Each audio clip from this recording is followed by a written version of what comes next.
Hello, everybody. Welcome back. So I want to talk about a short story. Normally I've been doing Philip K. Dick short stories, but I've decided to switch it up a tiny bit. Of course, we're going to keep going through those, but we can do other things too, obviously. So this is a story by Ursula K. Le Guin. It's called Vaster Than Empires and More Slow. That title is taken from a poem. I think it's important that I point these things out. I'm not sure of the relevance. I didn't go research the poem or anything like that. The poem's by Andrew Marvell, and the title is To His Coy Mistress. I'm not sure. Yeah, I don't know. And the line is, Our vegetable love should grow vaster than empires and more slow. Strange. I don't know. But it inspired her to write this story, which is a good thing. The story's really good. I enjoyed it. Um, I don't think she's going to be one of my favorite authors of all time, but uh, I'm not much of a reader, as you guys already know. So, um, trying to plow through this stuff, um, it can be a little bit tough at times, but this was totally worth it. Like, if you're a reader, I think you'd love this. Okay, there is so much great stuff in this. If you're not a reader, it's a little bit tougher, I think. Philip K. Dick is so straightforward. And I know, of course, the plots can become confusing. Like, is this guy on drugs or is that real? Right? You know what I mean? That kind of silly stuff for Philip K. Dick. But for Ursula, I feel like the plots themselves are still straightforward, but there is a lot of craft involved. I don't want it to sound like you're reading Shakespeare because it's not Middle English. It's nothing like that, right? But it's just a different experience reading a writer that is so aware of being a good writer, right? I don't think Philip K. Dick was too worried. I think he was more obsessed with the idea of just getting these things on paper, of just being able to say, I have this crazy idea and I want to get it out onto paper. Whereas I think for her, I think she was really crafting each thing, right? Trying to make every sentence important, perhaps. And I don't think Philip K. Dick was not doing that, but it just comes out in a more basic way with him, I think. Some of this stuff probably went over my head, to be perfectly honest, which is not a high bar, right? But I think some of this might have gone over my head. Um, but just a brief synopsis of the thing.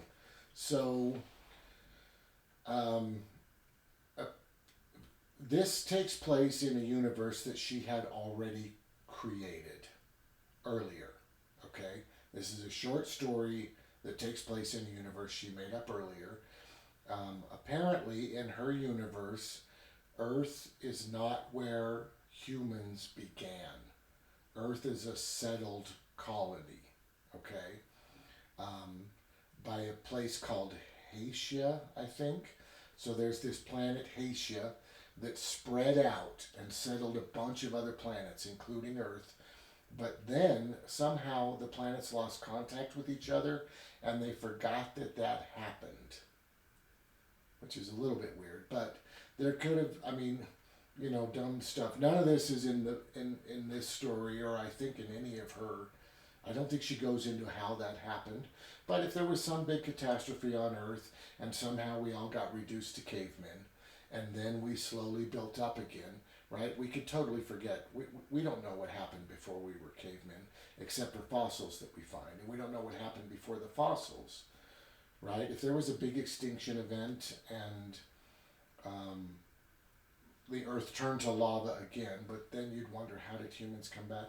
And this is one of my things about um, science fiction, right? I have a tendency to overthink things, so I don't see how that's possible, but it doesn't matter, okay? We forgot. And then the Haitians came back and said, hey, we're you, and we settled you. And there's this wonderful thing in the beginning of the book, which I really do want to point out, because this is the key to her being so incredible as a science fiction writer, I believe. It's not the big stuff for her, it's the little stuff for her that makes her incredible. So this line here, she says, I tried to bring everything I needed. I brought my glasses, I brought everything.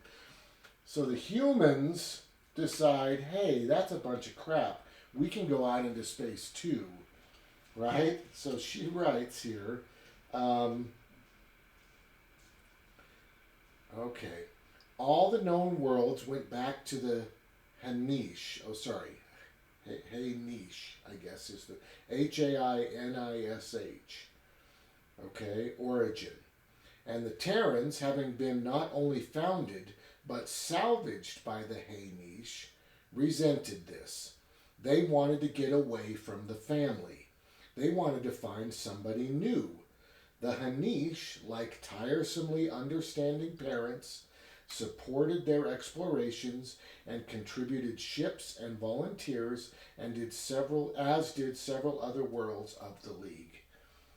So she kind of describes it as us on Earth being kind of petulant children, and we have overly doting parents who help us and give us spaceships and say, of course, honey, you should go and do that. You should try that because there is no such thing as a bad experience or whatever, right?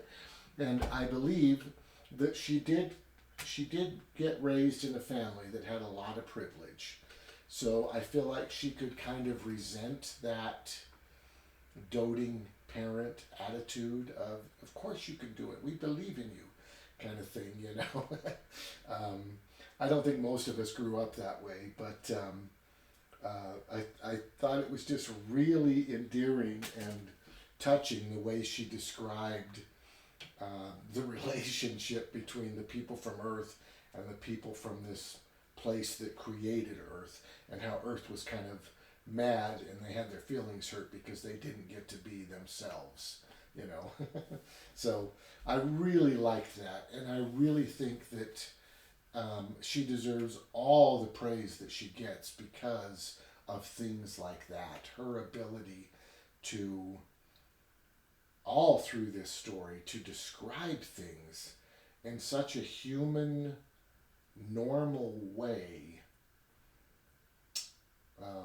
that are pretty big, vast subjects. You know what I mean? Yeah, so that was really wonderful. So I really appreciated that kind of stuff in this story. So the humans are like, no, we can do it too. So they put together these teams of about 8 to 10 people, I'm not sure. Each one gets a spaceship, and they choose a planet that they're going to fly to, take a bunch of data from, and then come back and deliver it to Earth. So they get into time dilation with this, which is a subject that I love and that I want to take I know I kind of try to avoid going off on tangents, but I'm going to take one here because this is very cool. I feel like most of the time, this story included, this isn't handled, like I don't know that people truly understand what is being said when they talk about this subject. Like, you know, in Interstellar, they go on that planet that has the huge gravity, right? So the time's going really fast away from the huge gravity, but at the huge gravity, it's going really slow, right? Which is how it works, of course. But the huge gravity comes from a black hole, I believe, that is just close to the planet. And then you've got this ship orbiting the planet. And if the black hole is causing the time dilation, then why isn't it happening to the ship too? Like, that doesn't make any sense to me. I mean, maybe the ship's not orbiting the planet. Maybe I don't remember the plot right. Maybe he's really far away. And then they get on their little shuttle and they fly really. Maybe. I don't know. But I just always feel like they're messing this up. And it's not too different in this. So, Okay, so the idea is like if we were going to fly to the nearest star, it's about 4 light years away. So if people got on a ship and they took off and they went to that star, it would take about 4 years to get there. Our time on Earth, 4 years would pass for them to get there, and then they'd turn around and come back, and 4 years would pass again. 8 years would go by while we were on the planet Earth. Now, if they're going the speed of light, time stops for them. No time goes by. So 0 for them is 8 for us. Time stops for the people on the ship. So the question is, what happens to them while time has stopped? Do they freeze? Or do they keep existing and living for 8 years? You know, maybe they eat and maybe they sleep, right? Do they keep existing for 8 years so they know 8 years has passed because they were checking it off the calendar, but they're not any older? Or did they literally stop moving? Did they freeze the minute they hit the speed of light because time stopped? So it could be that if they freeze, they go there, the ship takes a couple quick pictures while it turns around and zips back, and no time passed for them. They literally could have been mid-sneeze, right? Like, and then they hit the speed of light, and they're just frozen for 8 years. And then the minute they stop, choo, right, they finish their sneeze. And they're like, wow, that was so fast. I didn't feel like any time passed because none did, right? Or is it the other thing where they're still alive and moving and functioning every day, so they feel 8 years pass, but they don't get any older? When they get back to Earth, everybody's 8 years older except for them, right? No time has passed, even though they felt 8 years go by. In this book, she assumes that they freeze. What she says is they take a trip, and it takes them 10 days to get there, but 250 years pass on Earth, right? Which is pretty typical science fiction time dilation. But if you break it down a little bit, you realize, so they clearly traveled to a place that was 250 light years away, and that's why it took 250 years for them to get there. It's probably a little bit less because they're not going the speed of light, because 10 days do pass for them, right? They do get 10 days older over the 250 years that they travel to that place. So clearly time hasn't stopped, but it's really slow. And she's assuming that they freeze. And I don't know that she even thought it through this much. But if you look at it with those two possibilities, clearly the way time dilation is being used here, they freeze. Okay? So, like if they're eating a bowl of cereal, right as they hit almost the speed of light, it would take them like 10 years to finish that bowl of cereal. It wouldn't feel like 10 years to them. They would just eat the bowl of cereal, and then 10 years had gone by back on Earth because they're freezing. So if you're going to take it the opposite way, that they don't freeze, then over the 250, they're going to be on that ship living and eating and sleeping and breathing for 250 years. They're not going to get any older, right? Well, they'll get 10 days older, right? But for 250 years, they have to hang out together on the spaceship waiting to get there. And that is not the way this story is presented, which is pretty cool. So according to her science, which I don't know if it's really her science. This was published in 71, by the way. Sorry, I should have said that earlier. According to the general idea at the time of time dilation, you freeze. And what that means practically for us is astronauts, like on the space station, the astronauts going around the Earth, I believe they're going faster than we are. Now, I haven't looked it up, okay? We circle the planet. We don't circle the planet because we're on it, but it's spinning, right? We go the distance of the planet once every 24 hours. We are moving, right? Like crazy. I think the space station is going around the planet faster than that. So I assume that they're traveling faster than we are. So if that's the case, then if you could set up a live feed and watch an astronaut, you would see them moving slower than we do. Right? Now, they're not going that much faster. The speed of light is so fast. We may not be able to tell that they're moving slower. Right? If a person gets on an airplane and is traveling the same way that the planet's rotating, they're going faster than we are. Because we're just standing on the surface, spinning, while this plane is actually getting ahead of us with the planet, right? So that means people sitting on that plane are moving in slow motion. Even though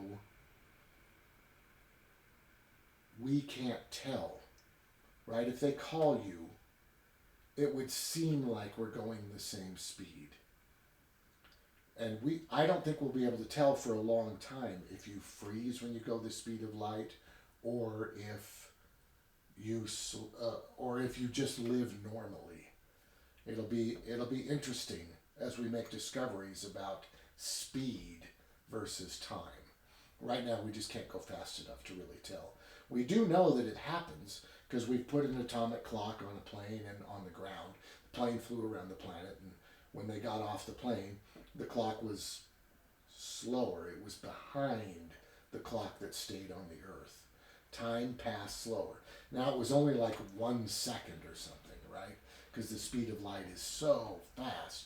But it's literally been proven over and over. All the satellites that send the time to your phone, they all have to adjust their clock constantly because time is moving slower for them.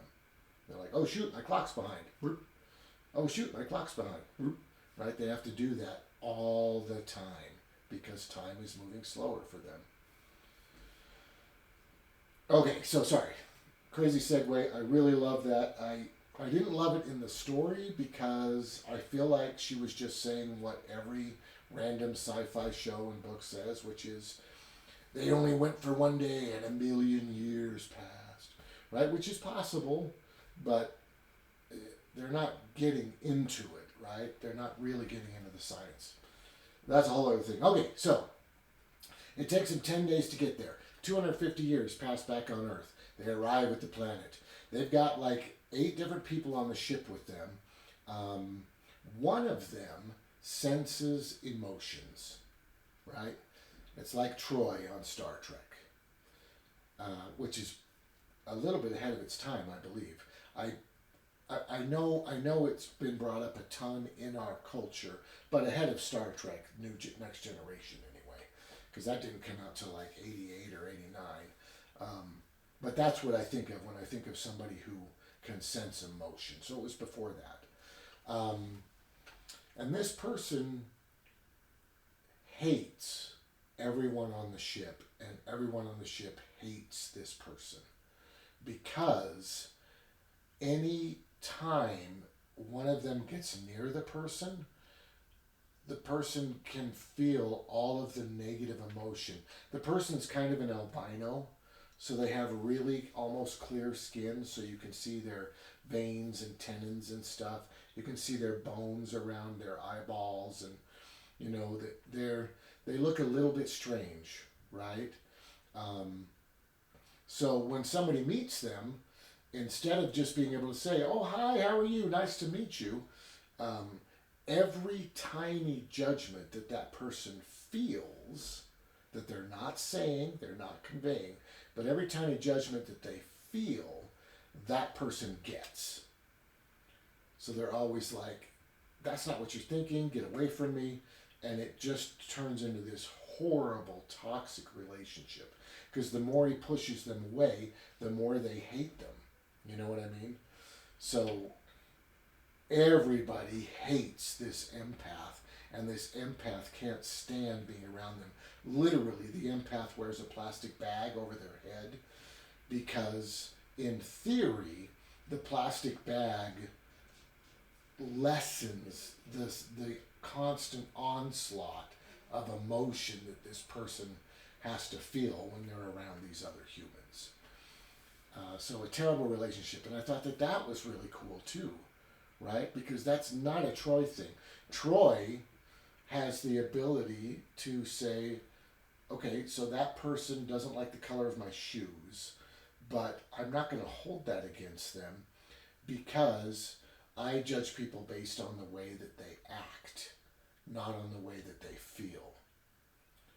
You know, if somebody says, hey, nice shoes, and deep down inside they don't really believe that, first off, we could never tell, but I do believe that people should be judged by the way they act, not by the way that they feel or think. But for Troy to be able to handle that constant onslaught and nagging of negativity is pretty incredible. I don't even know if that's actually possible. And it's neat that in this story, the writer has the guts to say, yeah, that's not human, right? If you had this power, you would hate everything, and everything would hate you. And I like that. It's nice that they could see into our psyche like that and just kind of know, right? Humans aren't great. Okay, so the empath's job is to sense if there is sentient life on the planet. So they get down there and they find out it's just got plants. There's nothing. There's no bugs, there's no animals, nothing. Just plants. Right? And it's kind of, in a weird way, kind of a utopia. The one thing that they talk about that's slightly negative is the silence. Right? Because there's just plants and wind, right? You could hear the wind blow, but overall, there's no noise. Like everybody talks in a whisper because they know they're the first real sounds. And of course, there's erosion, right? There's water. Sometimes rocks might fall. But overall, they're kind of the first real noises to arrive in millions of years. And they sense that and they kind of try to be quiet on the planet because it feels weird. No animals, just plants, right? So then, one day, one of the guys is out working in the forest and something attacks him. It totally freaks him out. He goes running back to the ship and he's like, I got attacked. It was horrible. And it just so happens that at this time, the person that everybody hates has secluded themselves out away from the ship. Right? They're out counting plant species or something, far away from the ship. And they check in like every 12 hours. So everybody's like, oh, it was that guy that attacked you. It had to be. I mean, he's terrible. He's going to tear this whole crew apart. Right? And then, that night, the person misses their check-in. The person that everybody thinks attacked this guy. And you're like, oh no, they missed their check-in. So they all jump in a helicopter, they go flying over, they find the tent, and they find the guy. And the guy has been attacked. Right? He's unconscious, he's been hit on the head, he's bleeding everywhere, and he's still alive. They grab him, and they flip him over, because he's laying face down. And the minute the pilot catches sight of his eyes, she freaks out. Like she is flooded with fear. And she is screaming and running and coming back and grabbing and screaming and running and just flipped out with fear. And eventually she gets control of herself and they grab the guy and they get him on the helicopter and they get him back to the base and they get him in the med area. And everybody's like, what happened? Who attacked you? And they're all really angry and mad. And he's like, I don't know. I didn't see anything. I don't know. And then the pilot, there's a leader, a person. The characters are hard to tell apart in this because it's a short story and there's a lot of them. The writer did a really good job of giving them very individual personalities, but then she just refers to them by name because she doesn't have time to continuously bring up, that guy that's always falling asleep. So you got to associate the name with their character type and then be able to pull that up later. So that's a little bit difficult in this story. It was a little bit hard for me to tell the people apart. But there's a leader, and the leader was the pilot. And the leader realizes that the only way to really talk to this guy is to quit being such a jerk to them. So she kicks everybody out of the room. She sits down, she takes his hand, and she says, okay, tell me what happened.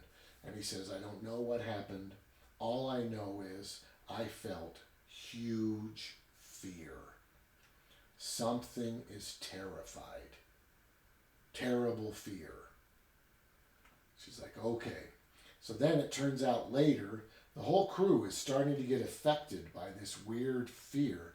Not only can the empath feel it, but everybody starts to feel it. Everybody starts to get afraid and paranoid and starts to panic. And one guy completely flips out and says, that's why I attacked you, because you're a terrible person. And everybody realized that this human guy from the camp is the one who attacked him and beat him, but didn't kill him, luckily. So they sedate this guy, and the guy that's the empath is like, I cannot live with humans. This is terrible, but I feel like if I can get this planet to calm down. They kind of realize as they're talking that the planet is alive, right? It's not the planet itself. It's not the rock and the molten. It's the plants.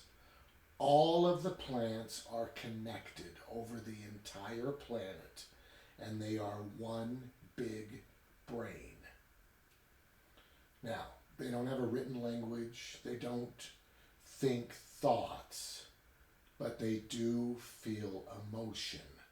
This living plant on the surface of this planet feels emotion. And when it realized that there was this weird bug that landed on it and was doing weird stuff, it got scared. And that's the fear that everybody's feeling. So they realized, number one, they got to get out of here. They can't function like this. And the empath realizes this could be the perfect world for me, because I reject humanity just like this plant does. And if I could just let this plant know that I'm not a threat and that there's nothing to be afraid of, I could live here in peace. So they decide, okay, fine, we're going to try this. We're going to go into the forest. We're going to let you go out of the ship and you can try to commune with this plant, communicate with this giant plant. So they jump on the helicopter, and there's a strong guy that decides to go with them, like a protector, I guess. And the protector gets in the back, and they bring the psychologist with them, the psychiatrist, because he is slightly telekinetic, I guess. He can kind of sense feelings. He might be slightly empathic, but nothing that he can control. It's not like the other guy, right? Like the other guy literally can feel things. So they bring him along just in case. So they get in the helicopter, they take off, they go to the middle of the forest, and everybody starts flipping out because they're terrified. Literally, the strong guy dies of fear. She describes it, this is another kind of neat way she describes things. She describes it as, it looks like he's trying to stand up, but he can't do it. So he's in this weird sort of about to get up thing, and it kills him. I guess he has a heart attack. He dies of fear. And the empath guy just gets up, walks out of the helicopter while everybody's freaking out, and runs off into the forest, and suddenly all the fear stops. The pilot's fine, right? The empath guy is all of a sudden the voice of the guy who ran out into the forest. And he says, everything's fine, you need to leave, I wish you well. Right? Which is a very strange thing for the guy to say because he hates everybody. But he says, I wish you well. And they're like, oh my gosh, come back, don't go, we don't want you to go. But it's way too late, he's way gone. So, there's no fear. The guy's dead, though the strong guy died, but she's like, well, there's no fear here, so I'm the leader, so we're just going to go back to the base and we're going to look for the guy. Every day they look for the guy and they can't find him. They stay there for like another 45 days. They completely finish their scientific job. They leave like 80 years worth of supplies for the guy, so he has plenty of food and water and everything for the rest of his life. Even though he could probably find it on the, well, maybe not. There may not be any fruit, but I don't know. They leave a bunch of supplies for him, and they come back to Earth. And the closing is really neat because she just closes it with, in their report, they listed that they lost 2 people. One person died from fear, and one person decided to stay on the planet. And that's kind of the end of it, which is pretty cool. It is a neat little story. Overall, I think I would give it an 8 out of 10. I can't give it a 10 because I have a couple personal biases that can get in my way of reading stories like this. Number one, I'm not much of a reader, obviously, but a couple things. I took some notes. I want to bring these things up. I'm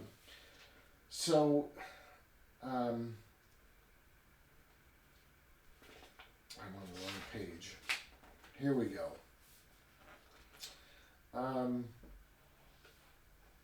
There's 2 themes that this story goes over. And for me, theme is really, really important. The first theme is the idea of sentience, right? What constitutes a sentient being? Because when they first get there, they don't think that all the plants are connected. And they don't think that they could have a group emotion, right? They just think they're just plants. They don't have any of that stuff. But in this story, she kind of wants to talk about the intelligence of plants, which is cool, you know? I mean, it might be slightly dated. I'm not sure. It's not the coolest theme for me in science fiction, but it's okay, right? That's a science idea. The other thing is she talks about the fear of the other, how we as humans are not trusting, right? If somebody is different than us, we don't like them, which I agree 100% is true, right? And that's a fault of ours. That's a big, massive problem and needs to be touched on and discussed constantly. But for me, just as an individual person, I am a little bit tired of the subject. And I know that's a terrible thing to say because it has to be said, right? We haven't learned our lesson. We're not past that. It must be said. But I boil it down basically to reading The Lord of the Flies. I love The Lord of the Flies. I love the story of The Lord of the Flies, and I think it's an important story that needs to be told. But I feel like 99% of everything I watch and everything I read is just The Lord of the Flies, right? I can't watch The Walking Dead because I know it's not about zombies. It's about how crappy humans are, right? I can't watch a lot of things because I'm just so sick of, you did it, no I didn't, you did it, no I didn't, right? And I know conflict's essential for storytelling, but I'm tired of human conflict. You know, I'm tired of human versus human, and it's all we get is human versus human. And I know it's because it's an important thing. I'm just tired of it, you know? So to me, that was a tiny strike against this story, is the constant, I mean, and she goes way into this, the constant back and forth. I'll try to give you an example from the story. There's a part where she says, okay, so the guy gets attacked in the forest, and they're like, is it a potato ape, right? A creature that attacked you? Or is it the guy we all hate? And you're like, oh crap, it's the guy we all hate, right? I don't really want to read that story, but it's got to be the guy that we all hate that attacked him. And then the guy doesn't make his call in. And you're like, oh crap, maybe it wasn't the guy who we all hate who attacked him. Maybe there really is something weird on this planet, some kind of potato ape, right? Weird, cool. Okay, we're getting into some sci-fi here. Um, and then they go and get him, and he's been bludgeoned over the head, and he's laying in a pool of blood, and you're like, oh crap, maybe somebody from the camp attacked him. Maybe it is a person from the camp. And then as she's waking him up, before she flips him over and has the terrified rage, she's like, what happened? What happened? As he's trying to become conscious and trying to pull himself up. He's like, I don't know what happened. And you're like, oh wow, if he doesn't know what happened, because he would know if somebody got within a mile of him. He'd be like, oh crap, there's that asshole from the ship. What does he want? He wouldn't know. And the fact that he doesn't know what hit him means it must not have been somebody from the ship. Maybe it is a potato ape. And then she freaks out, does her thing, and they get him back to the base, right? And they get him relaxed on the thing, and everybody's yelling at him, what did you see? What did you see? You have to tell us. And he's freaking out. And she realizes, oh my God, one of the people from our camp is who attacked him. That's why he's freaking out so hard, and all of our hostility isn't helping us. It was definitely a person from the camp that attacked him. And she takes his hand and she kicks everybody out, and she's like, I know somebody from the camp attacked you, and I just want you to know that I am doing my best to not hate you. I am wishing you goodwill. I don't want you to die. I want you to survive. And sending that allows him to relax, and he drifts off into sleep. And then the next morning, they're like, what did you see? And he says, I do not know. I have no clue what happened. But one thing I can tell you is I felt huge amounts of fear from the trees, from the plants. And that's how they start to realize that all of the green is growing. So then you think, okay, maybe it wasn't a person from the camp, because this person genuinely isn't remembering what happened. And then, as the fear grows from the plants and it infects all the people, you get the guy freaking out and saying, that's why I attacked you. And you realize, oh my God, it was a person from the camp. So you've got this back and forth that just goes on and on and on. And this is a short story, right? For me as a writer, as a writer, for me as a reader, that back and forth, I mean, that's like 6 times that we had to go through that shifting. And it was just too much for me, right? I can't give it a 10 because I'm not much of a reader, which is really stupid. If you're a reader, I think you will adore this, right? Like, the way she writes is so great. And it's such a unique and interesting, like with every writer, it's such a different point of view that it was really kind of fun to see this same old stuff, which I feel like it kind of is the same old stuff, this same old stuff, but from a different brain, was really cool, right? And if you're a reader, I think you'll really adore this. But I had to go 8 out of 10 because I feel like she likes to trick you over and over and over, and it makes it hard to keep going. Once you kind of figure out this is probably a trick again, right? And I feel like a lot of her writing is that way. So that, to me, made me personally take a point off there. And of course, the fear of the other, just going into the Lord of the Flies, right? I feel like this is just a Lord of the Flies story, unfortunately. Humans show up, and humans, everything is terrified of everything. This plant world is terrified of the humans are terrified of the plant world, and it just they just fall to pieces because they're idiots, right? I gotta say, the plant world is completely justified in being terrified of humans coming and living there, because all they're gonna do is tear everything down and eat it, right? Um, yeah. Also, she's very detached from her characters.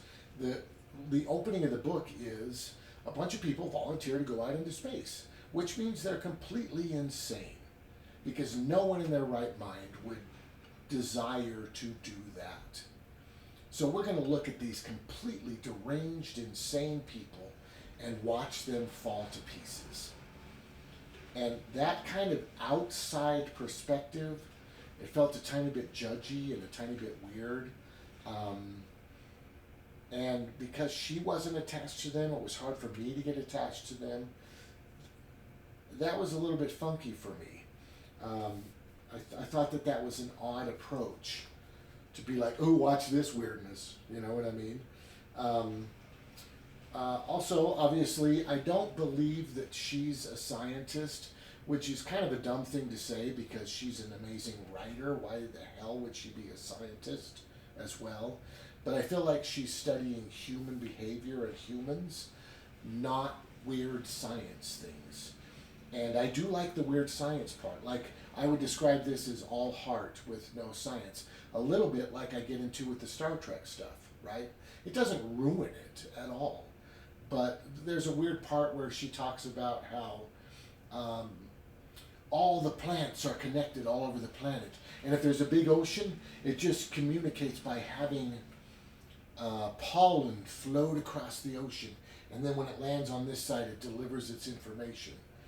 And I'm thinking to myself, there's plants under the ocean, and there's like dirt under the plants that are under the ocean, and everything can be connected, whether there's a puddle in the way or not. I don't know.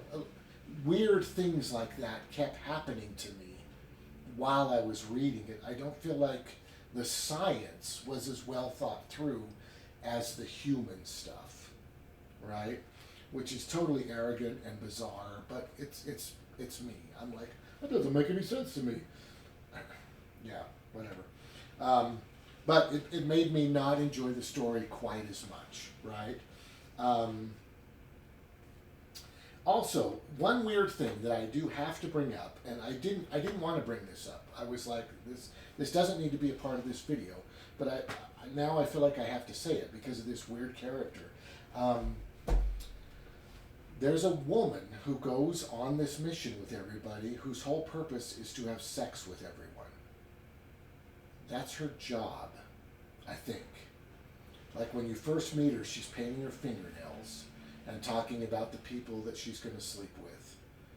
And then the next time you see her, she's doing something to her nipples. She's, I think she's painting them.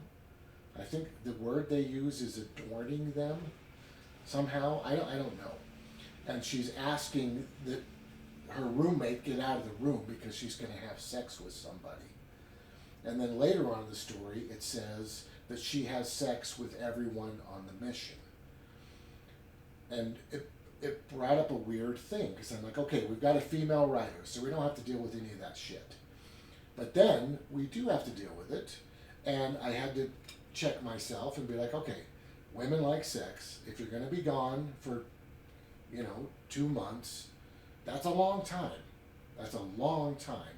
So maybe in this future world, they're open enough about it that they can say, we want to have sex. But then I'm thinking to myself, why isn't there a guy and a girl? And I don't just mean that there should be a guy for the women, because maybe the women like women. And maybe, but maybe there's guys who like guys, and maybe there are women there who prefer guys. Why do all the women have to sleep with a woman? So that got a little bit weird, and then it was like, okay, wait a minute. Maybe she's making fun of the fact that all the guy science fiction has to have sex in it. And then I started thinking, well, or maybe she's thinking, I can't sell a story unless I write it like a man would write it, so I'm going to put this sex person in it. I don't know. That got really bizarre for me. This weird sex person female, this weird sex female in this story having sex with everybody all the time. So that was bizarre. So I am going to say this is a female writer, and it's got this sex person in it, and it's a female sex person for the females and the males, and that's very interesting and weird. I don't know. It really caught me off guard. I do got to say that. Yeah, okay, so that's the video. It's really long. Sorry, I thought this was going to be a short one. Beautifully written, interesting sci-fi story, right? And if you like beautifully written stuff, you got to get this. You got to read all of her that you can get. If you just want hard sci-fi or even halfway sci-fi, I'm not sure. Beautifully written, great stuff. Okay, so yeah, grab it. And if you liked the video, hit the like button. Go ahead and subscribe. Thank you so much for watching. Have a great day.